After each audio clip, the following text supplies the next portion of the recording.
Pedro Arturo Moreno, soy secretario ejecutivo de la CTV y el director de Derechos Humanos de la Confederación.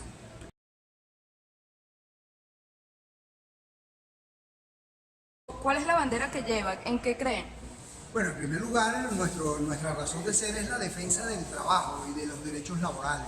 El defender el valor del trabajo nos ha enfrentado pues, con todas estas políticas de depreciación de su valoración, de la actividad productiva, en detrimento, vamos a decir, permanente de las condiciones laborales, pese a que hay un discurso supuestamente beneficiador de la clase obrera. Muchos trabajadores ven como el salario mínimo se disuelve en la hiperinflación. ¿Qué les diría? Yo creo que el salario no es que se disuelva en la hiperinflación, sino que el salario está cada día más desfasado, por un lado, de las normas constitucionales, pero incluso está muchísimo más desfasado con respecto al mínimo del poder adquisitivo que tiene que tener un trabajador y su familia para sobrevivir. Es decir, estamos frente a un proceso de pulverización del salario, de destrucción incluso del deseo de ir a trabajar y de prestar sus servicios a una empresa. Con la asignación de bonos mediante el carnet de la patria de hasta 2.400.000 bolívares, que escasamente alcanzan para comprar un kilo de pollo entero, ¿el trabajo cómo queda?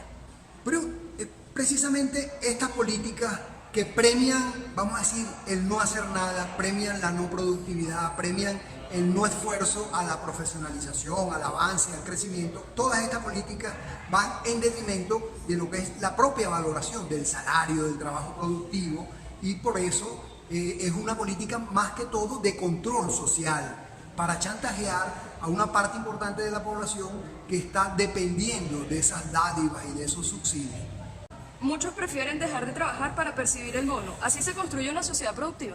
Todo lo contrario, es decir, cuando el presidente, hoy de verdad totalmente ilegítimo y usurpador del puesto que tiene en Miraflores, cuando dice que va a transformar, nos ofreció que después del 20 de mayo iba a crear una Venezuela productiva, en absoluto hay ninguna decisión que vaya en esa dirección de lo que hace más de 80 años dijo Alberto Adriani, en el sentido de sembrar el petróleo, es decir, cambiar, transformar la renta petrolera y a hoy la renta minera en actividad productiva, industrial, agropecuaria, es decir, nada de eso vemos. Por lo tanto, si siguen las políticas, el detrimento de los trabajadores y del pueblo en su conjunto va a ir cada vez profundizándose más nuestra pobreza, nuestra miseria y el desastre de los servicios que hoy vivimos.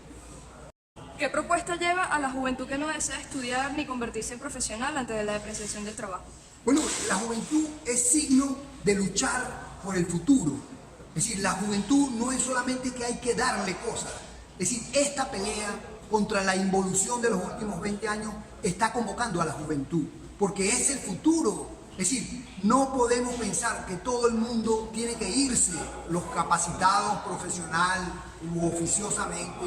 Es decir, el llamado a la juventud es que demos esta peleita aquí, una pelea por Venezuela, una pelea por el cambio, una pelea por establecer una democracia de verdad participativa y protagónica, con crecimiento intelectual, con universidades que florezcan, con una producción que dependa fundamentalmente de nuestras posibilidades y nuestras capacidades internas del país.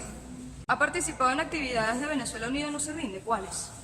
Nosotros desde el comienzo, la Confederación de Trabajadores de Venezuela ha sido un artífice importante de la promoción del acto majestuoso que se dio el 6 de marzo que denominamos Venezuela Unida No Se Rinde, es hora de cambiar. La proclama que leímos ese 6 de marzo por Alba Cecilia Mujica, en las palabras de ella, era precisamente un llamado a que no nos rendimos ante la ineficacia, ante la ineptitud, ante la falta de democracia. No nos rendimos y vamos a seguir peleando. Hemos dado luchas por el salario, en defensa del efectivo, es decir, por la necesidad de que se abran los canales humanitarios para que entren a Venezuela medicina y productos alimentarios, frente a una pobreza que ya está llegando a límites insoportables.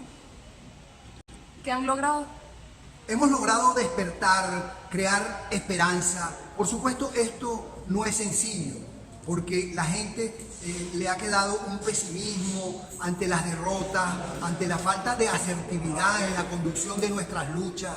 Ahí vemos como 4 meses de una rebelión juvenil, democrática, popular del año pasado no supo ser conducida. Hoy Venezuela y la sociedad venezolana tiene el deber de darse una dirección que le permita sumar todas estas voluntades en una dirección de reconstrucción de nuestra patria. ¿Qué acciones piensan ejecutar?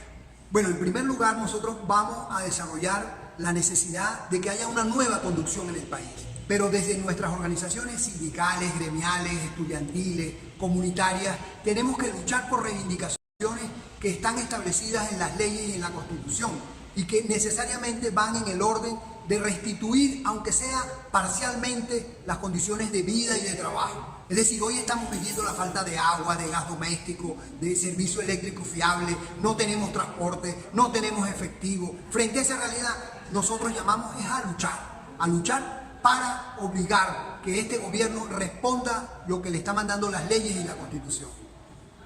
El pasado 20 de mayo se vio una especie de paro autoconvocado. La gente no se movilizó a votar. El parque automotor está prácticamente en paro técnico.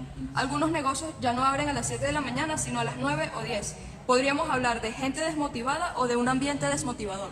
Es el resultado de una política de Estado para desmotivar cualquier posibilidad de inversión productiva, de desarrollo nacional, de elevar la creatividad de la gente para resolver algunos de los problemas tan graves que estamos. Esa es una política de Estado y por supuesto la población es víctima de esa política porque en cierta forma hasta hay desapego a ir a prestar el trabajo en cualquier empresa porque los salarios y los sueldos son tan infames que prácticamente, como me dijo hace poco un amigo en el metro, sale muy caro ir a trabajar.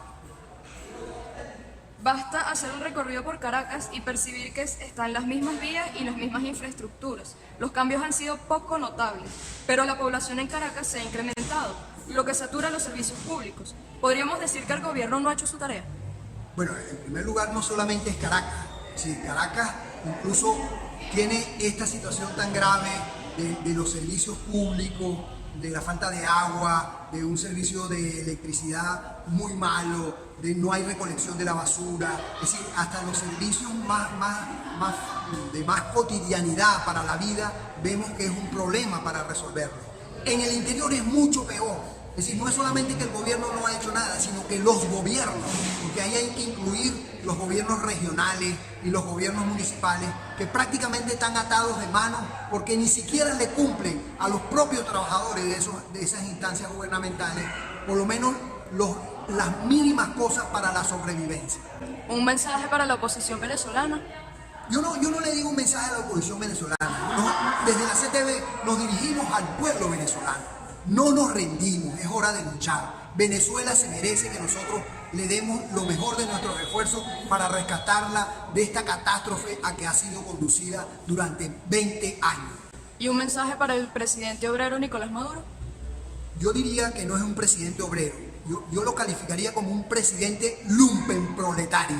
Es la representación del desclasamiento, de la falta de principio, del llevar adelante un gobierno que está más guiado por las mafias que por cumplirle al ciudadano.